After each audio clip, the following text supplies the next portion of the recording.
Alléluia. Merci Jésus. Gloire à toi Seigneur. Merci pour ton amour Père. Merci pour ce moment, oh Jésus. Nous te bénissons, nous te louons, nous te célébrons. Tu es Dieu, tu es notre Dieu. Merci pour ce temps de rendez-vous Seigneur. Merci parce que tu es avec nous Seigneur. Merci parce que tu dis dans ta parole, tu ne vas jamais nous délaisser et tu ne vas jamais nous abandonner. Tant que je vivrai, tu seras avec moi. Telle est ta parole et non la parole d'un homme.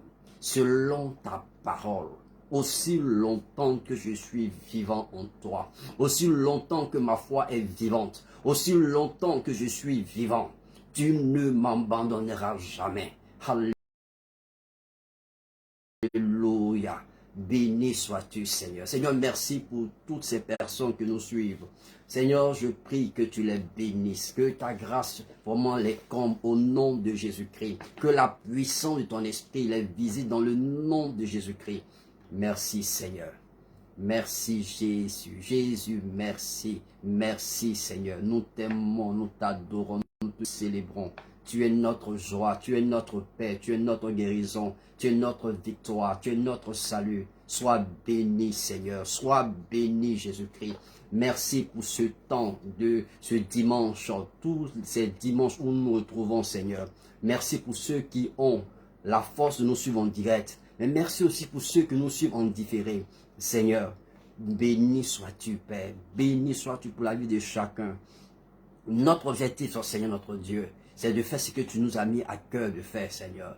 Oui, Seigneur, c'est de faire ce que tu nous as mis à cœur de faire, Père. Et je prie qu'au nom de Jésus-Christ, je prie qu'au nom de Jésus-Christ, que les écailles tombent, et que les mensonges de Satan soient dévoilés au nom de Jésus-Christ. Et que tous ceux qui sont sous l'emprise du mensonge des ténèbres, tous ceux qui sont sous l'emprise des mensonges et des ténèbres, qu'ils soient libérés au nom de Jésus-Christ, qu'ils soient libérés de cette emprise au nom de Jésus-Christ. Jésus, tu dis dans ta parole, vous connaîtrez la vérité. Et quand vous allez la connaître, vous serez réellement libre. Parce qu'il n'y a que le Fils qui a franchi. Et tu es la vérité. Il n'y a pas d'autre vérité. Il n'y a pas de vérité à connaître. Il y a la vérité. De même, tu es la vérité. Et nous voulons connaître cette vérité. Nous voulons te connaître, Seigneur. Parce que nous savons que le prix de notre délivrance, la source de notre délivrance est toi, Jésus-Christ.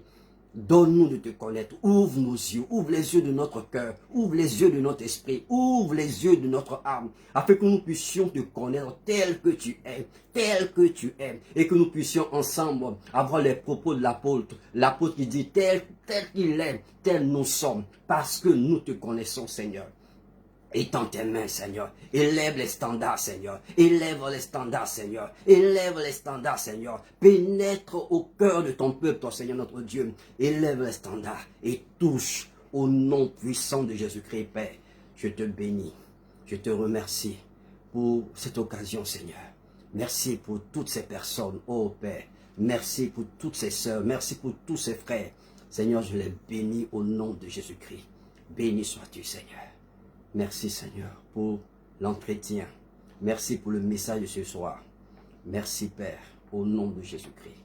Amen, amen, amen, amen. Gloire à Dieu. Alléluia. Quel privilège et quel honneur de vous retrouver. J'étais tellement impatient que ce jour arrive.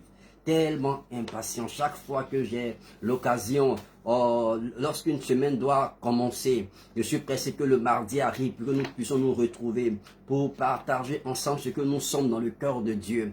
Et les dimanches, vraiment nous retrouver pour partager ce que le temps de mon miracle. Et comme je l'ai dit, pendant ces moments, c'est vrai que nous aurons, c'est une opportunité d'exposer des frères et des sœurs, ou d'exposer ceux qui sont sous l'emprise des ténèbres à la grâce de Dieu. Donc je vous invite, si vous avez des personnes qui n'ont pas encore l'opportunité de connaître Jésus-Christ, pendant ces moments, faites-les venir, les exposer à la grâce de Dieu, pour qu'ils aient part à notre héritage, l'héritage que nous avons en Christ, l'héritage que nous avons dans le cœur de Dieu. Gloire à Dieu. Et eux aussi, ces personnes doivent pouvoir expérimenter leur miracle, leur Pâques, leur Pentecôte au nom de Jésus-Christ. Amen, amen, amen, amen, amen, amen. Merci Seigneur, merci Jésus. Donc ce soir, j'aimerais partager avec vous le thème de mon message de ce soir. C'est la puissance. La puissance. La puissance. Tu peux répéter après moi, la puissance. Tout se fait par la puissance. La puissance, la puissance. Tu me diras de quelle puissance s'agit-il? Bien sûr, il s'agit de la puissance de Dieu.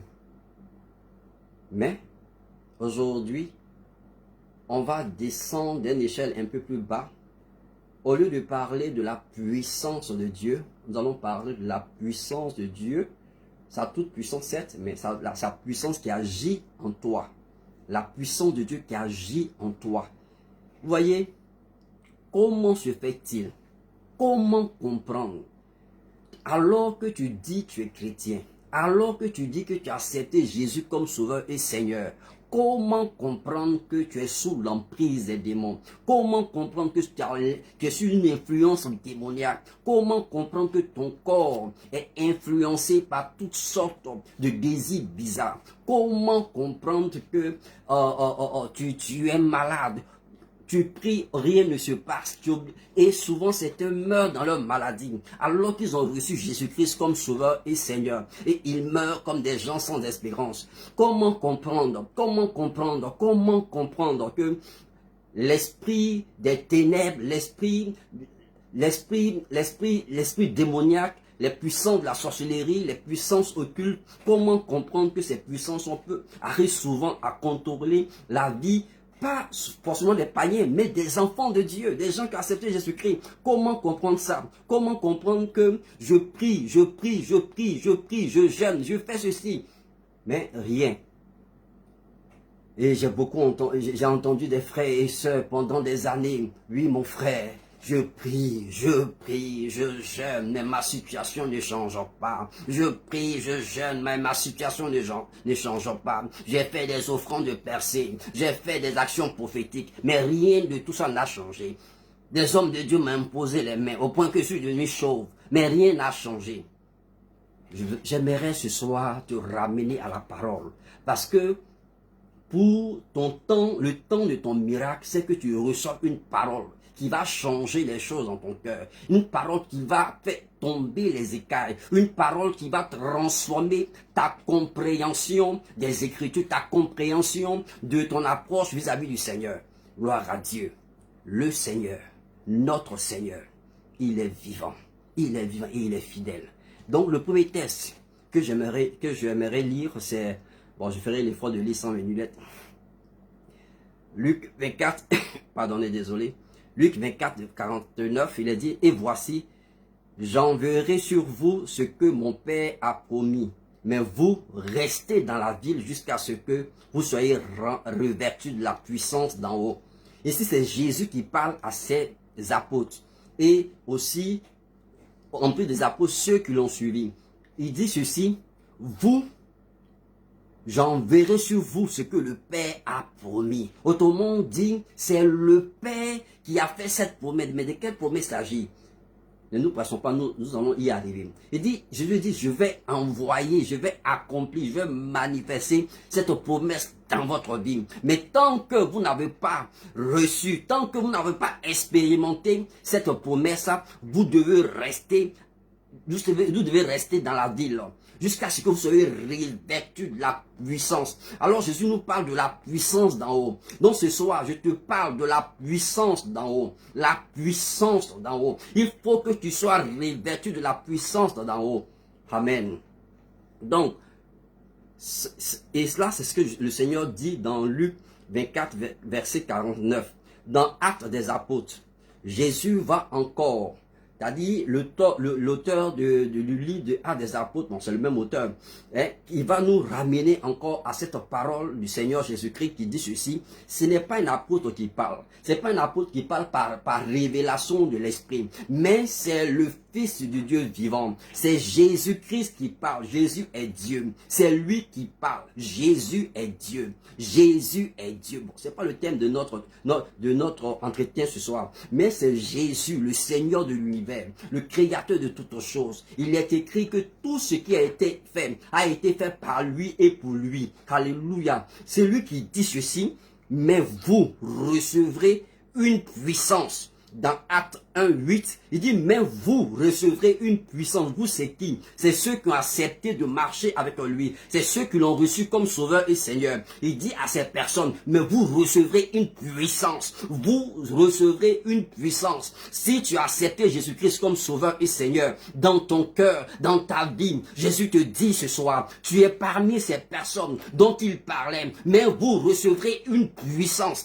Vous recevrez une puissance. Pas pour être des historiens, pas pour être des historiens, mais une puissance pourquoi? Il dit, vous recevez une puissance à quel moment? Quand, il dit, vous recevez le Saint-Esprit survenant sur vous. Ici, tel que c'est traduit, on a l'impression que c'est la puissance, c'est le Saint-Esprit. Non. Il dit, vous recevez une puissance, le Saint-Esprit survenant sur vous. Autrement dit, vous recevez une puissance quand le Saint-Esprit surviendra sur vous et vous serez mes témoins.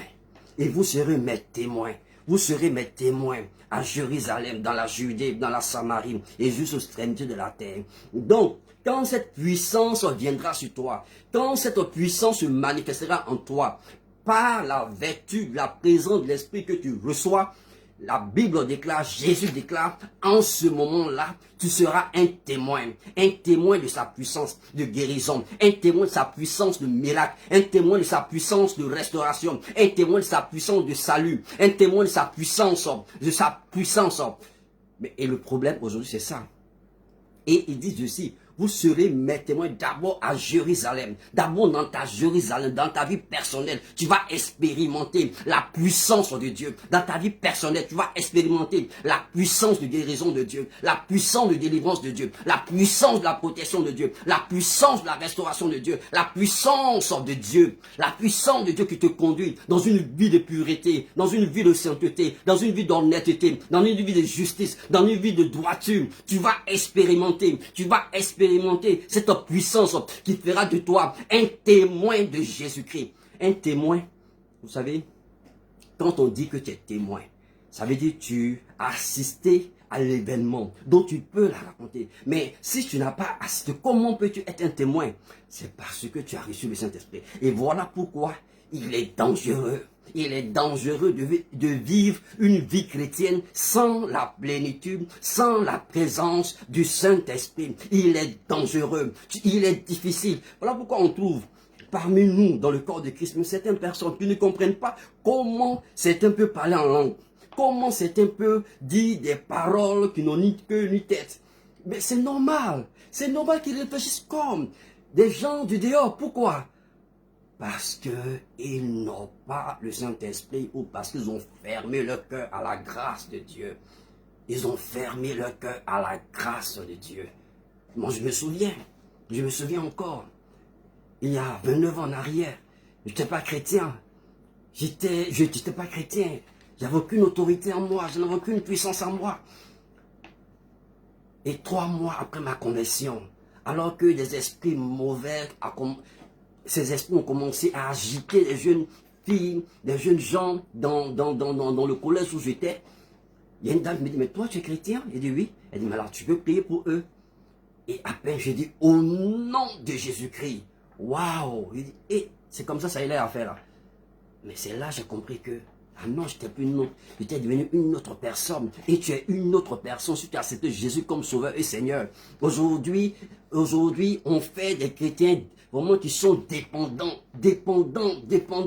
Or, selon la pensée divine, la pensée de Jésus-Christ, la pensée éternelle de Dieu, nous devons être des témoins de Christ, des disciples, remplis de la puissance de Dieu. Oui, rempli de la puissance de Dieu dans ta maison. Dieu veut que tu sois un témoin dans ta maison, un témoin dans ta Jérusalem, dans ta maison, dans ta famille, pour tes enfants. Arrête de courir voir les pasteurs. Commence à t'exercer. Lorsque ton enfant est malade, apprends ton enfant. Faut dire, mon fils, écoute-moi bien. Je suis enfant de Dieu. J'ai l'onction en moi. J'ai l'Esprit de Dieu en moi. Et au nom de Jésus-Christ, je prends autorité.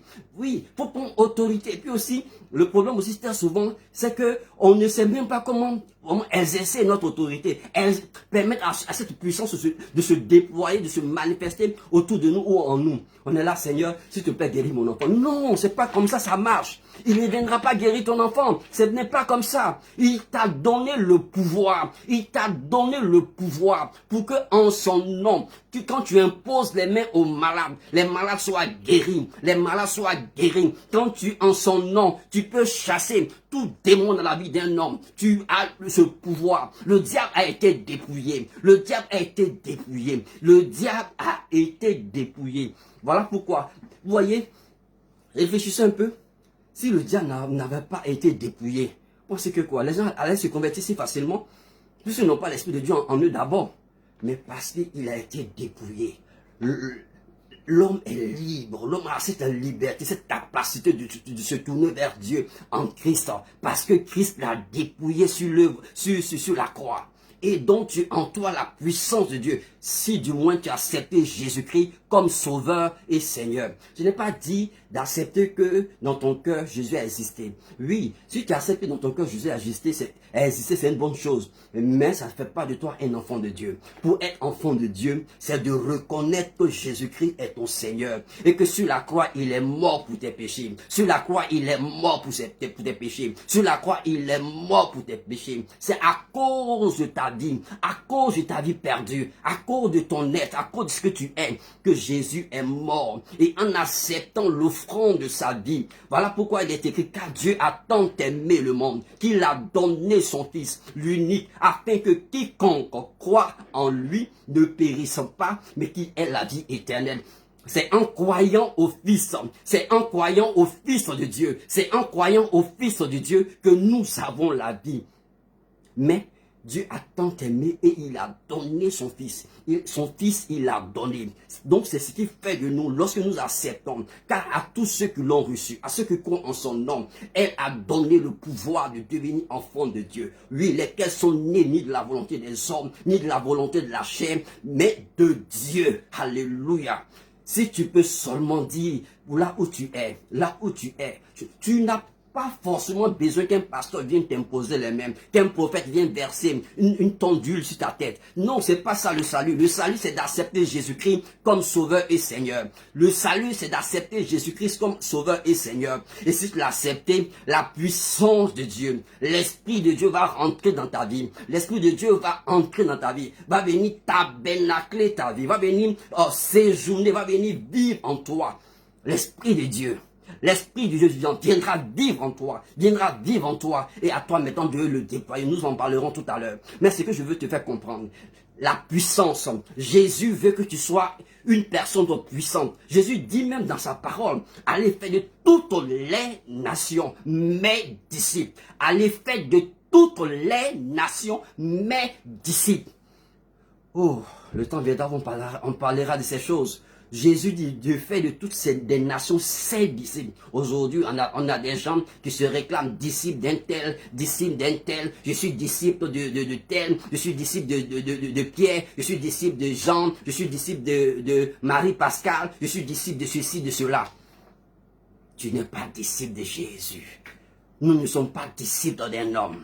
Nous ne sommes pas disciples d'un homme. Nous ne sommes pas disciples d'un homme. Nous sommes disciples de Jésus-Christ. Parce que tous, nous servons un seul Jésus-Christ. C'est lui le Seigneur. C'est lui le Seigneur. Il n'y a pas d'autre Seigneur. Il n'y a pas d'autre Seigneur dans l'église. Il n'y a pas d'autre Père dans l'église. C'est Jésus le Seigneur. Il dit, n'appelez personne Père, car un seul est votre Père. Oui, car un seul est votre Père. Aujourd'hui, toutes sortes de pratiques diaboliques qui nous éloignent de la face de Dieu, car Christ, l'Esprit de Dieu, et nous voulons, nous pensons, on ne comprend pas pourquoi, alors que nous sommes chrétiens, de telle et telle chose nous arrive. Aujourd'hui, les gens ont plus peur des prophètes, ont plus peur des hommes de Dieu, ont plus peur des pasteurs que de Dieu. Aujourd'hui, on a plus peur des hommes de Dieu, on a plus peur des hommes de Dieu, on a plus peur des hommes que de Dieu. Mais c'est de Dieu qu'il faut avoir. C'est parce que j'ai peur de Dieu. C'est parce que je crains Dieu. Parce que je suis soumis à Dieu. Parce que j'aime Dieu. Alors j'honore l'homme de Dieu. C'est comme ça. Mais on ne vient pas dire, je ne dis pas de bafouer les hommes de Dieu. C'est pas ce que je dis. Mais examine-toi, regarde-toi. Hein? On me contait l'histoire de cette sœur qui, alors que son pasteur vient lui rendre visite, elle est là, elle sort de la chambre, elle dit, ah, pasteur vient d'arriver, et le pasteur, elle reçoit le pasteur, très bien, et le pasteur repart, elle retourne dans la chambre, avec son copain. Vous voyez, hein? Voilà, on se cache, on a peur que le pasteur ne sache pas, mais Dieu qui est au ciel te voit. Mon frère, Dieu te voit. Mais vous voyez, ces choses arrivent parce que les frères et sœurs, beaucoup sont loin de l'Esprit de Dieu. Parce que Jésus dit, quand le Saint-Esprit viendra,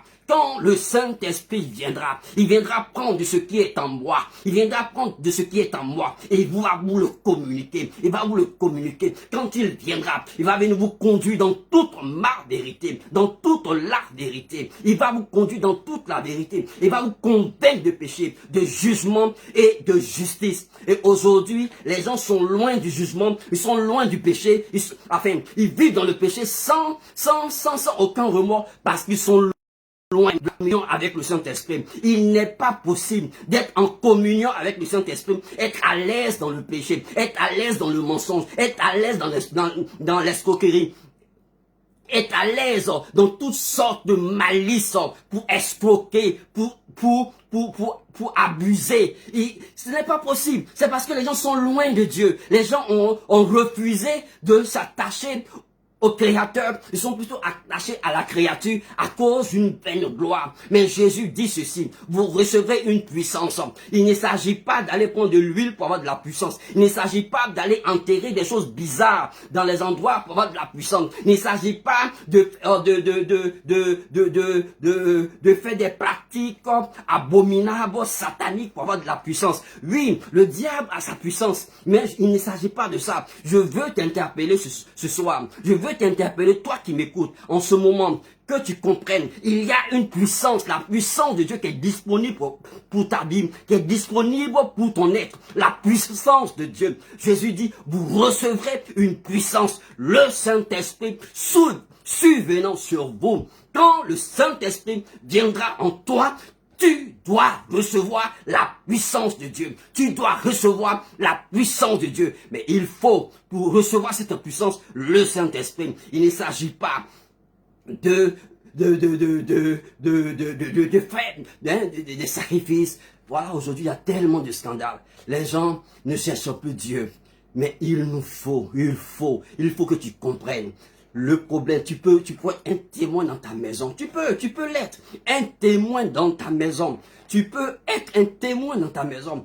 Oui, tu peux consulter les hommes de Dieu. Tu peux aller vers les hommes de Dieu pour qu'ils prient pour toi. Je ne suis pas contre cela. Je ne suis pas contre cela. Mais ce que je dis, c'est que nous avons la grâce de Dieu, tout enfant de Dieu, de recevoir la puissance de Dieu et d'opérer à un certain niveau.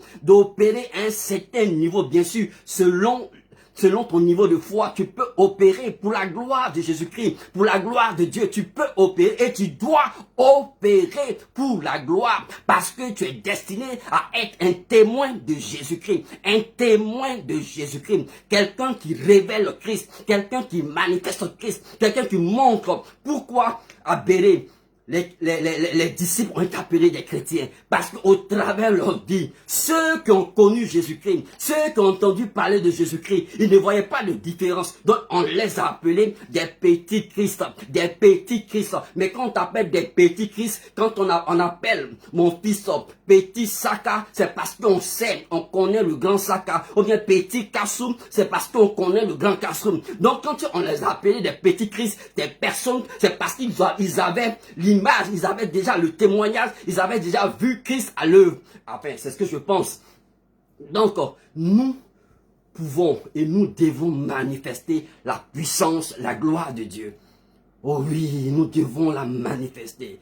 Oh Seigneur, merci. Merci encore pour ces hommes de Dieu, ces femmes de Dieu qui sont restés debout au devant de ton trône, qui sont restés debout au devant de toi et qui exercent le ministère dans une sainteté qui est propre à toi, dans une sainteté qui est conforme à ta parole. Oh Père, que leur vie soit bénie encore ce soir, que ton règne se manifeste encore dans leur vie, que ta grandeur se manifeste encore dans leur cœur, dans le nom de Jésus-Christ. Donc mon frère, écoute-moi bien, écoute-moi bien, tu dois vivre, manifester la puissance de Dieu. Alléluia. Donc, dans le passage que je viens de lire, Actes 1:8, donc il est dit ceci, que vous recevrez une puissance, le Saint-Esprit se maintenant sur vous et vous serez mes témoins. Et Jésus même dit d'abord d'attendre. Et nous verrons dans Actes 2, verset 1, que le Saint-Esprit va descendre et les disciples seront baptisés. Et le même jour, quand ils recevront la puissance d'en haut, quand ils vont recevoir la puissance d'en haut, 3000 âmes viendront au Seigneur. Aujourd'hui, nous voulons des grandes églises. Aujourd'hui, nous voulons des grandes églises en créant des artifices de spiritualité. Mais je vous assure, si nous laissons le Saint-Esprit prendre le contrôle, des gens viendront, des gens même vont chercher à prendre audience pour vivre la qualité de vie que nous manifestons, que nous vivons. Et le problème, c'est ça, c'est que nous ne reflétons plus Christ, nous ne reflétons plus la gloire de Dieu, nous ne reflétons plus la puissance de Dieu. Comment se fait-il que des enfants de Dieu se retrouvent au moins une fois dans la semaine, combien de fois, écoutez, combien de fois dans votre assemblée, combien de fois nous prions pour les malades, combien de fois nous prions pour les malades, combien de fois nous prions pour les malades dans la semaine, dans le mois, dans l'année, combien de fois, justement, combien de fois les gens cherchent à être riches et ils laissent tomber le cœur, la source, ce qui doit même te permettre d'être riche, là, tu laisses tomber, mais tu cours après les artifices. Nous sommes nés de Dieu. Nous sommes de Dieu. L'Esprit de Dieu est là. L'Esprit de Dieu veut faire de toi un témoin dans toutes les dimensions, dans tous les compartiments. Tu dois être un témoin de Jésus-Christ. Tu dois refléter la gloire de Dieu. Alors que peut-être tu es malade, tout le monde te déclare mort. Peut-être même personne ne te visite, peut-être même personne ne te donne la considération. Mais laisse-moi te dire, mon frère, laisse-moi te dire, ma soeur, la puissance de Dieu qui agit en toi peut te libérer de ce mal, si seulement tu peux croire, si seulement tu peux croire en la grâce de Dieu, à la puissance de l'œuvre achevée de Christ à la croix. Tu verras la gloire de Dieu certainement. Amen, amen, amen. Écoutez ici dans Éphésiens 3, à partir du verset 16, il est dit ceci.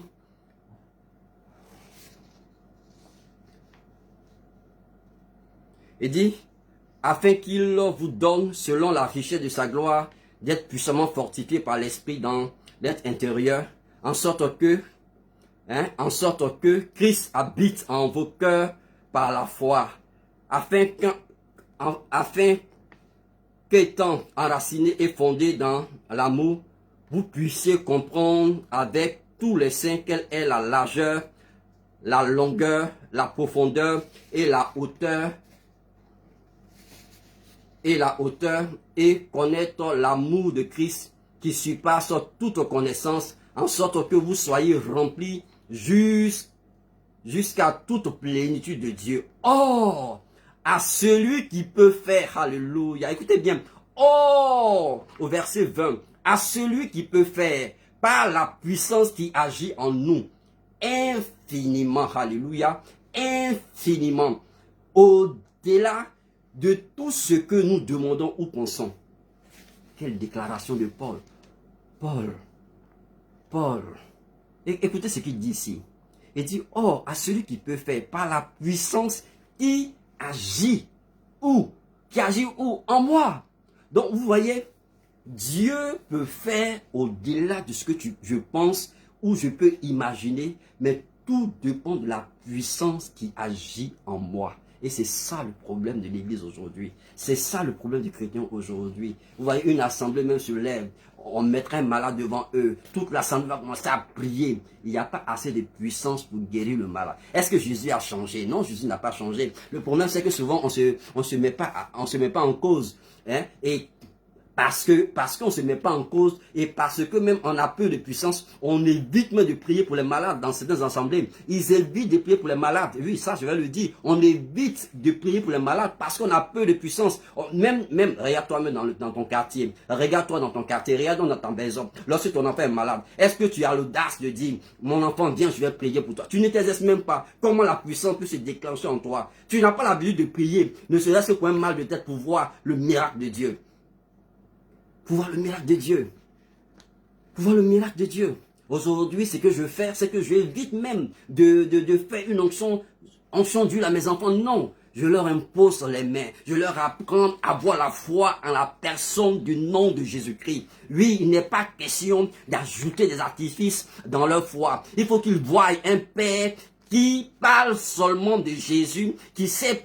Et lorsqu'il y a quelque chose, papa, j'ai ceci, viens prier pour moi. Et quand on finit de prier, le mal s'en va. Mais on s'exerce à cela. On s'exerce à cela. Tu n'as pas le temps de prier pour tes enfants. Et ta femme, ton épouse, ton mari. Tu dois prier. Parce qu'il y a la puissance de Dieu en toi. Laisse cette puissance sortir. Laisse-la sortir. L'apôtre Paul dit ici, oh, à celui qui peut faire. En parlant, oh, à Dieu qui peut faire. Autrement dit, par la puissance.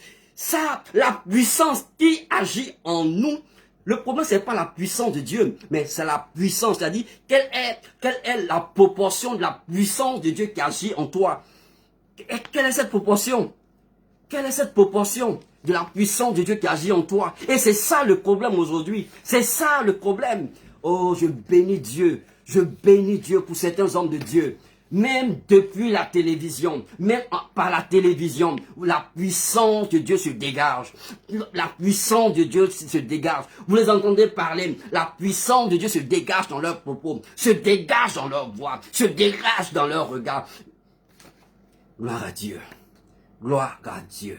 Gloire à Dieu. Le Seigneur veut faire de toi, veut que tu sois quelqu'un qui porte sa puissance en toi. Oh mon frère, ma soeur, tu peux porter la puissance de Dieu en toi. Tu peux la porter et tu dois la porter. Tu dois la porter. La puissance de Dieu qui agit en toi pour libérer de toute forme.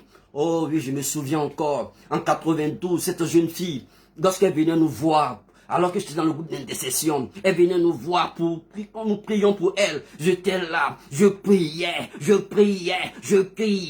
et rien ne se passait. J'étais même tenté de jeûner 40 jours, parce que dans mon entendement, quand je vais jeûner 40 jours, la puissance de Dieu va descendre du ciel et va me remplir.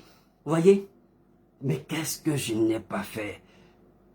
Mais le problème, ce n'était pas le mal. Le problème, c'était moi. La puissance de Dieu qui agit en moi était limitée à cause d'un certain nombre de facteurs. D'abord, mon ignorance, aussi de mon manque peut-être de consécration, de connaissance. Tout ceci ne me permettait pas d'opérer à un niveau bien donné pour libérer cette jeune fille. Et cela vraiment m'a marqué dans le début de ma conversion. Cela m'a vraiment marqué. Vous voyez? Et aujourd'hui, la grâce m'a été faite de comprendre ces choses-là. Le problème, c'est la puissance de Dieu. Et regarde toi-même. Regarde, tu pries pour tes affaires. Ça ne bouge pas. Pourquoi? À cause de la puissance de Dieu qui agit en toi. Il y a une sœur qui est venue me voir ce jeudi. Alors qu'on lui a rendu le témoignage d'un pasteur et que celui-ci, quand il prie, il semblerait que les choses se déclenchent. Des choses, bonne nouvelle, mais une sœur, là c'est très bien, gloire à Dieu qu'on ait de tels hommes encore en Côte d'Ivoire. Mais la suite va me choquer. Elle arrive, cet homme lui dit, bon écoute, voici de l'eau, je vais mettre une poudre, tu vas te laver le visage et tu vas voir, tes affaires vont le prendre. Ça, c'est pas la foi et je suis désolé. Et puis, c'est le temps. c'est le moment vraiment que les enfants de Dieu fassent attention. Si quelqu'un ne peut pas prier pour toi au nom de Jésus-Christ, arrête, refuse quand même n'importe quoi sur toi. Sinon, tu vas lier ton âme à des puissants démoniaques pour rien. Des gens qui trouvent qu'ils ont pris du temps de la présence de Dieu, alors voici de l'eau, alors bois cette eau. Attendez, hey Seigneur Jésus, fais-nous grâce. Comment? C'est parce que je bois une eau? Non. Et cette eau-là, elle est sanctifiée par qui? Par quel nom? Si c'est le nom de Jésus, pourquoi j'ai besoin d'une intermédiation? Et ça, je n'ai jamais compris ça. Pourquoi j'ai besoin d'une pourquoi? J'ai pas besoin d'un intermédiaire. J'ai pas besoin d'un intermédiaire. Si c'est le nom de Jésus qui sauve, alors prions au nom de Jésus-Christ. Imposons les mains au nom de Jésus-Christ. Est-ce qu'on a besoin de donner de l'eau? Est-ce qu'on a besoin de demander aux gens des points du sel, de verser sur leurs pieds? Attendez, ça c'est un manque de foi. Ce n'est même pas la foi en Christ. Je suis désolé. Lisez la Bible. Lisez la Bible. Je lance le défi à quiconque. Montrez-moi dans la Bible ou dans le Nouveau Testament où on dit qu'il faut verser le sel. Les gens vont marcher là-dessus. Il faut verser le sel dans leur vie. Non. Les gens prennent des pratiques de l'Ancien Testament qui étaient l'homme des choses à venir et veulent l'appliquer dans la nouvelle création. Ça ne marche pas. Vous rétrogradez les frères, vous rétrogradez l'église.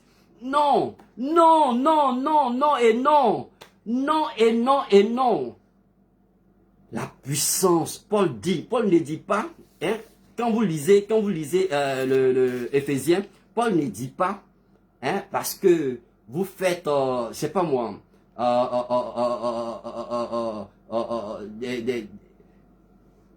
comment je peux appeler ça? Des pratiques bizarres, hein? Vous versez des poudres, du sel, de l'eau, hein? Il y a tellement de choses. Une fois, j'entendais un homme qui s'est dit homme de Dieu, dans une radio, dit ceci: pourquoi Jésus a caché par terre et il a pris la boue, il a appliqué sur les yeux de la personne qui est née aveugle. Et le journaliste dit: non, moi je ne sais pas, c'est à vous de me le répondre parce que moi je pose les questions. Et cet homme dit non, que c'est parce que Jésus sait que en ce moment-là, la puissance qui pouvait le faire là, c'était ça. Si ce n'était pas ça, il ne pouvait pas guérir. Vous voyez, c'est stupide. Jésus n'a pas de limite.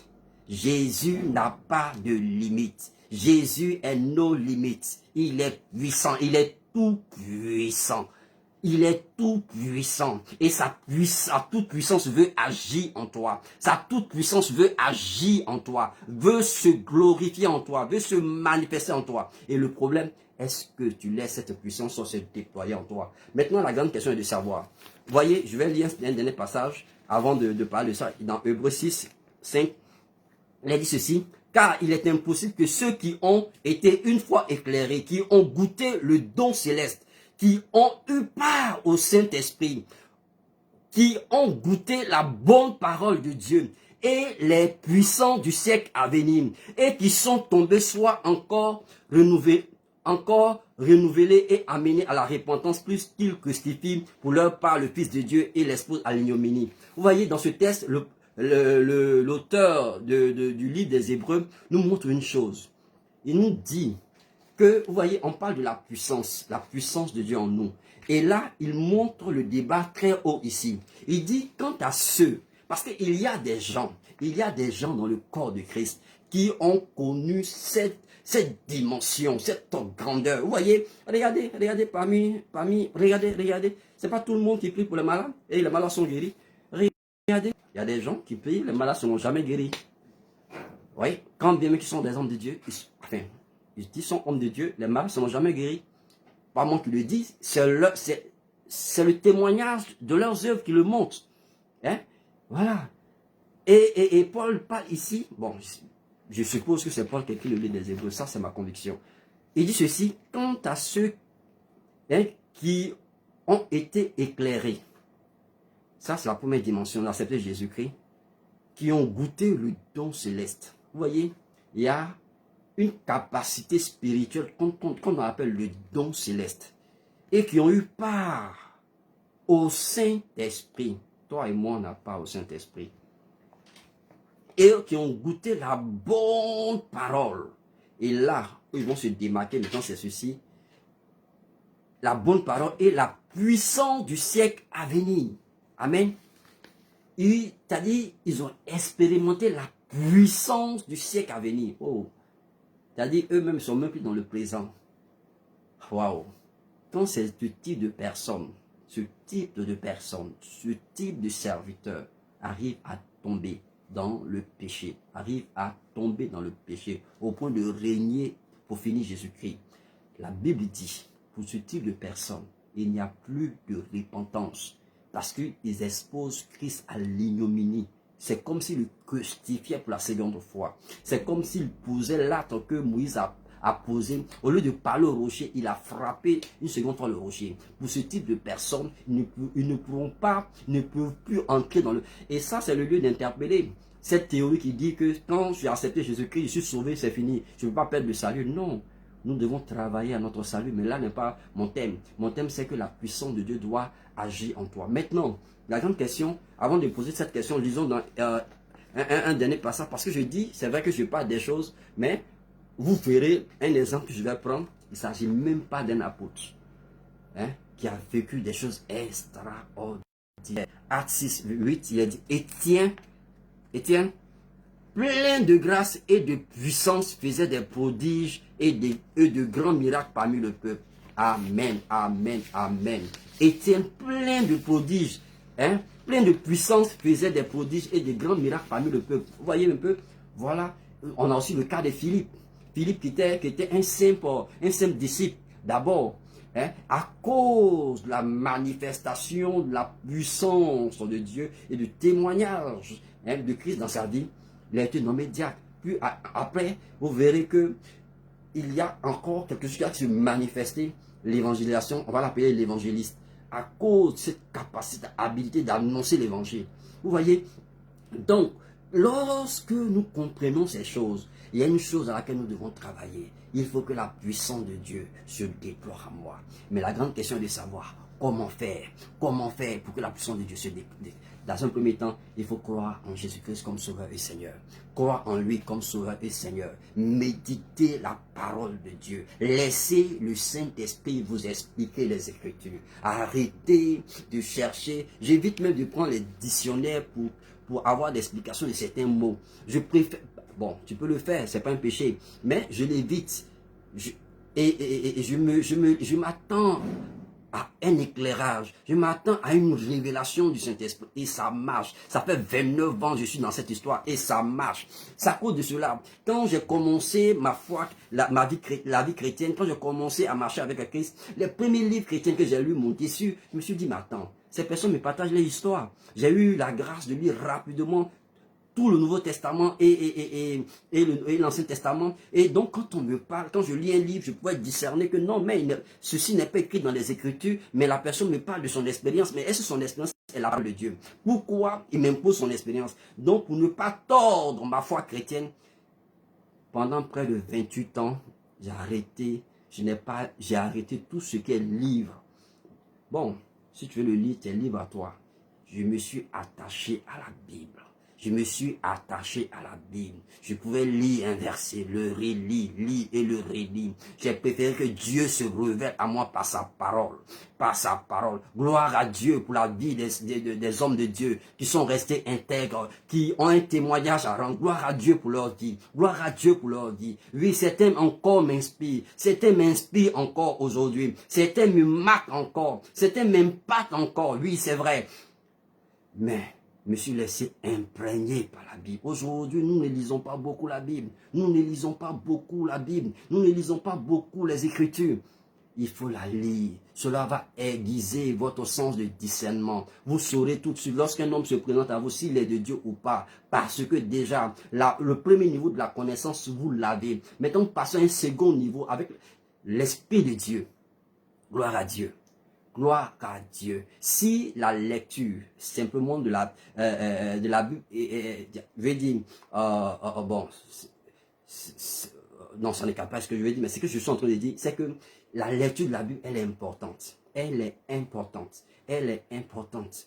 Mais quand vous finissez ça, il faut aussi maintenant chercher une autre dimension, c'est-à-dire cette communion avec l'Esprit de Dieu qui va faire tomber les écailles de vos yeux. Parce que Jésus dit, vous connaîtrez la vérité Et cette vérité, quand vous allez la connaître, elle vous rend libre. Libre de quoi? Libre de la maladie, libre de quoi? Des démons, libre de quoi? De l'échec, libre de quoi? Du tâtonnement, libre de quoi? Des mauvaises décisions qui font que votre vie tourne en rond, libre de quoi? Libre de toutes sortes de malédictions ancestrales. Vous serez libre. Aujourd'hui, les gens, on vous dit, viens, viens, on va prier pour toi, viens, on va faire ta cure d'âme, viens, on va faire ta délivrance. Oh, je me rappelle encore, mais je parlerai de ces choses-là peut-être la semaine prochaine, en parlant de la délivrance. Hein? Je parlerai de ces choses. On va vraiment, il y a des choses que j'ai vécues, certes, mais il y a des choses qui sont claires dans la parole de Dieu.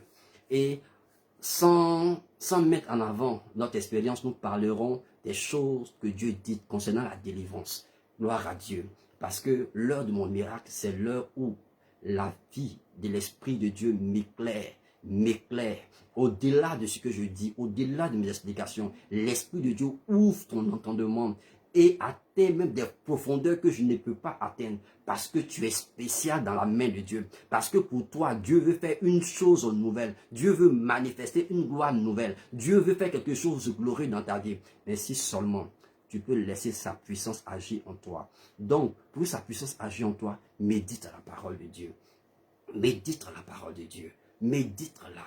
Par exemple, lorsque nous prenons le livre de Chronique, il a dit ceci: sur le peuple sur lequel mon peuple, sur lequel mon nom est invoqué, s'humilie et prie, je laisse au ciel du cieux. Quand je prends ce passage par exemple, mais pour moi qui suis enfant de Dieu, le nom de Dieu, le nom de l'Éternel, le nom de Jésus-Christ, il n'est non seulement invoqué en moi, mais son esprit vit en moi. Mais Dieu me dit aussi que si je m'humilie, s'humilier dans la Bible, c'est très souvent dans l'Ancien Testament, c'est jeûner.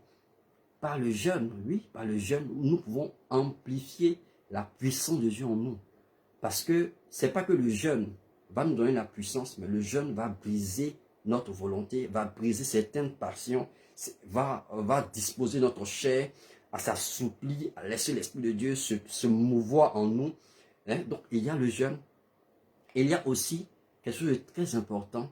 Si vous remarquez un homme de Dieu, si tu remarques un homme de Dieu, si ton pasteur, tu le vois opérer dans une dimension de puissance, son onction peut déclencher la puissance, peut activer, peut amplifier la puissance de Dieu en toi. Ou un frère qui vit le surnaturel, voilà, il peut déclencher, manifester la puissance de Dieu en toi. Donc, cette puissance-là, il y a tellement de facteurs, il y a tellement de choses qui peuvent la faire grandir. Mais l'une des âmes la plus puissante que je connaisse, c'est le parler en langue.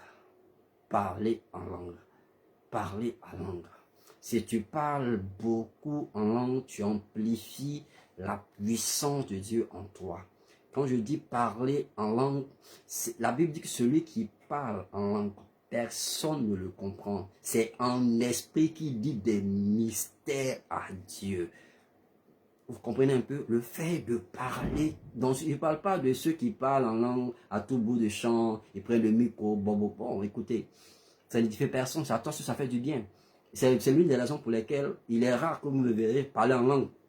Pourquoi? Parce que si je parle en langue, je m'édifie moi-même. Or, quand je suis là maintenant, c'est qu'on s'édifie.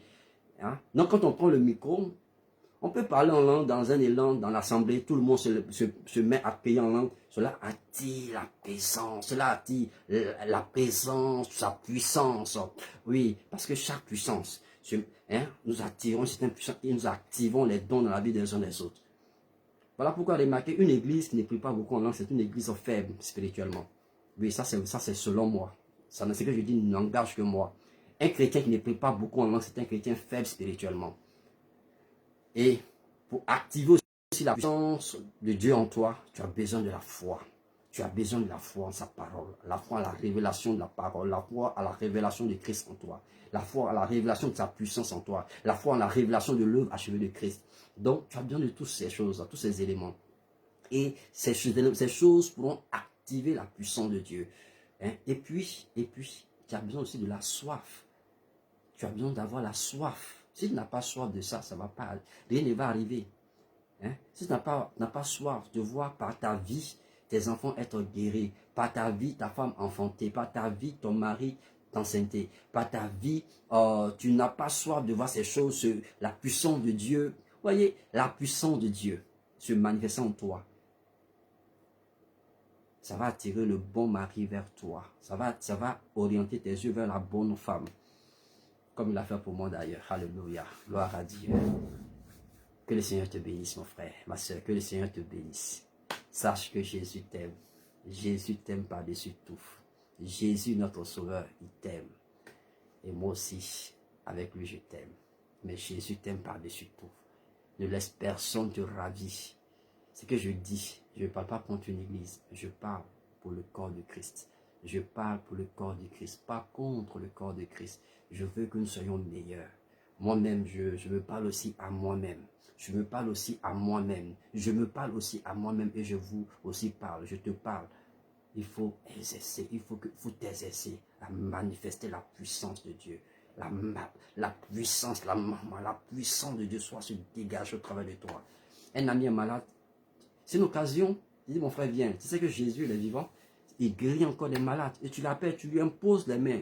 Selon la parole, il ne faut pas avoir peur. Le mal ne pourra pas rentrer dans tes mains pour t'atteindre. Ce n'est pas possible. Voilà. Donc, tu lui imposes les mains. Tu dis, au nom de Jésus-Christ, maladie. Si tu connais le nom de la maladie, tu appelles la maladie par son nom. Et tu ordonnes à la maladie de quitter la vie de ton ami, de quitter la vie de ton enfant, de quitter la vie de ta famille, la vie de ton frère, de ta maman, de ton papa. Tu ordonnes à la maladie de quitter. Et ces choses vont faire grandir ta foi. Et plus ta foi grandit, plus la puissance s'amplifie en toi. Parce que la puissance et la foi sont proportionnelles. Oui, tu ne peux pas avoir une grande foi et puis ne pas avoir de puissance. Si tu as une grande puissance, tu as une grande foi. Gloire à Dieu, que le Seigneur vous bénisse. Esprit de Dieu, nous te remercions pour ce temps glorieux que tu nous as accordé. Merci pour toutes ces vies. Merci pour ces cœurs que tu transformes.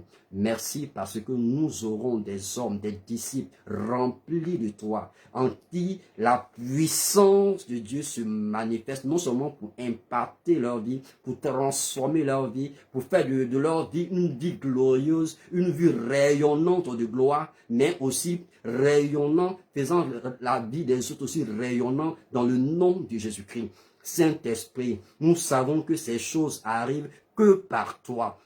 C'est pourquoi je te prie maintenant, étends tes mains, Esprit de Dieu, et que chacun se relève dans la prière, se relève dans l'adoration, se relève dans une intimité d'une vie de parler en langue intense pendant des heures. Je veux, Seigneur notre Dieu, que tu trouves dans cette nation, tu trouves sur terre des hommes et des femmes qui se tiennent des jours entiers, pendant une journée, pendant 2 journées, pendant une semaine, sans parler à quelqu'un, enfermés dans leur chambre, priant en langue, t'adorant, Seigneur, et se laisser revêtir de la puissance d'en haut, afin que quand il sortent, il manifeste Christ dans toute sa splendeur, dans toute sa gloire, et pouvoir des vies transformées, des vies guéries, Seigneur.